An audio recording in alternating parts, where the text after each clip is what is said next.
Right now at 6, violence ends the holiday weekend after a reported stabbing in Evansville.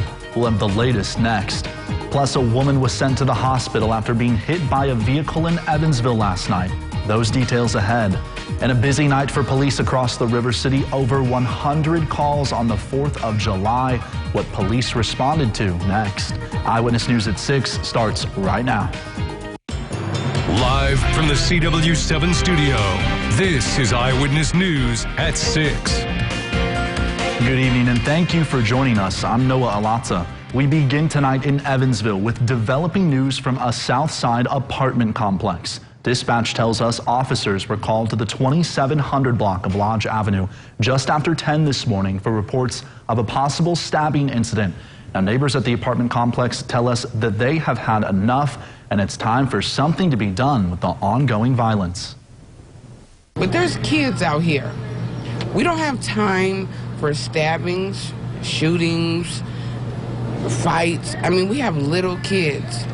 And I mean, this goes for all of Evansville. Like, we're tired of it. We're sick of it. We're done with it. Period. Now, the investigation remains ongoing tonight, and we're still working to learn more details. Well, authorities are looking for a Seabury man after deputies say he shot a man in the arm. Deputies were sent to the 700 block of South Lee Trover Todd Jr. Highway in Hopkins County just before 10 p.m. Deputies say 31-year-old Joshua Walden chased down his wife, Terry Walden, and 34-year-old Joshua Warner, running their vehicle off the roadway. Now, deputies say when Walden then shot Warner in the right arm and left the scene. Now, if anyone knows where he might be, you're asked to call the Hopkins County Sheriff's Office. Well, the Evansville Police Department had a busy 4th of July night. They responded to over 100 calls overnight, including a vehicle that flipped over and another car that crashed into a home.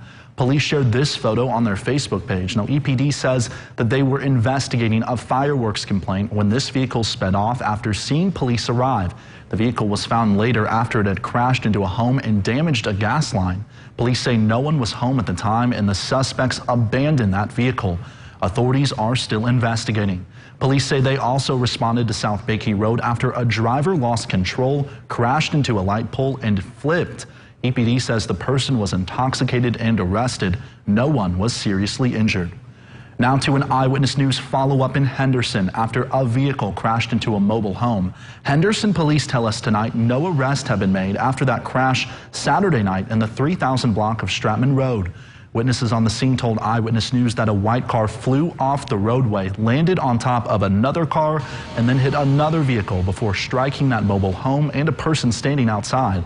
We're told that person and the driver were taken to the hospital. Police tell us tonight their injuries are unknown. We will continue to keep you updated as more information becomes available. Well, a woman was sent to the hospital last night after being hit by a vehicle while riding her bicycle in Evansville. This happened around 10 p.m. Officers found the victim laying on the ground in the parking lot of Right Stuff gas station. That's at the corner of Fulton and Georgia. Officers then spoke with the driver of the vehicle that hit that victim. The driver told police that he was driving on Fulton Avenue and switched lanes and then saw the woman on the bike but could not stop in time and hit her. The woman was taken to Deaconess Midtown. The extent of her injuries are unknown at this time.